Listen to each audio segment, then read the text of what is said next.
The crackdown on asylum that brought hundreds of immigration applications to a standstill is now being scaled back. That's according to two Department of Homeland Security officials. You may remember the Trump administration put a pause on asylum cases after these two National Guard members were shot in D.C. last November. Army Specialist Sarah Bergstrom and Air Force Sergeant Andrew Wolf. Bergstrom, pictured on the right side of your screen there, died from her injuries.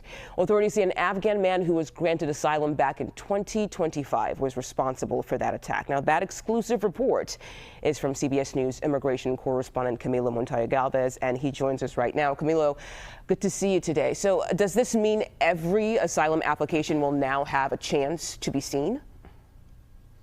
Good morning, Mugo. The Trump administration policy that is now being partially lifted really amounted to an unprecedented and indefinite pause on all asylum applications overseen by U.S. Citizenship and Immigration Services, that federal agency that oversees the legal immigration system. That pause on asylum case is now being lifted by USCIS, except importantly in cases filed by people from 39 countries, as you can see on your screen, in President Trump's so-called travel ban. We are talking about, Mugo, African countries like Senegal, Nigeria, and Somalia, Asian countries like Myanmar, Afghanistan, and Iran, but also countries here in Latin America and the Western Hemisphere like Cuba, Haiti, and Venezuela.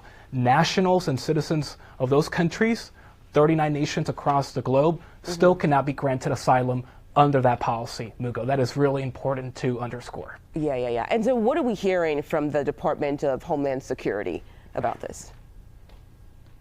Well, Mugo, in a statement to CBS News, the Department of Homeland Security did in fact confirm our reporting that USCIS has partially lifted this pause when it comes to countries that are not, again, on President Trump's so-called travel ban. The countries that are still on that travel ban are still impacted. Their nationals are, to say the least. And the administration also underscored in that statement that USCIS and DHS writ large continues extensive and maximum vetting, as they put it, of people who are trying to apply for immigration benefits. Because, as you know, even though the administration's crackdown on illegal immigration has garnered a lot of attention nationwide, the administration simultaneously has been making a lot of changes to restrict legal immigration into the U.S. Yeah, and Camilo, there are a lot of countries on that travel ban. Has the department said anything about when that travel ban in and of itself will be lifted? No, but the administration has said that it could revisit that travel ban and potentially exclude countries currently affected if their governments take certain steps to, for example, work with the administration more proactively and comprehensively to accept deportations from the U.S. or to share criminal and intelligence databases that the administration says are necessary and key to screen and vet their citizens. Mugo. Okay. Camilo Montoya-Galvez, thank you so much for your reporting today. We appreciate it.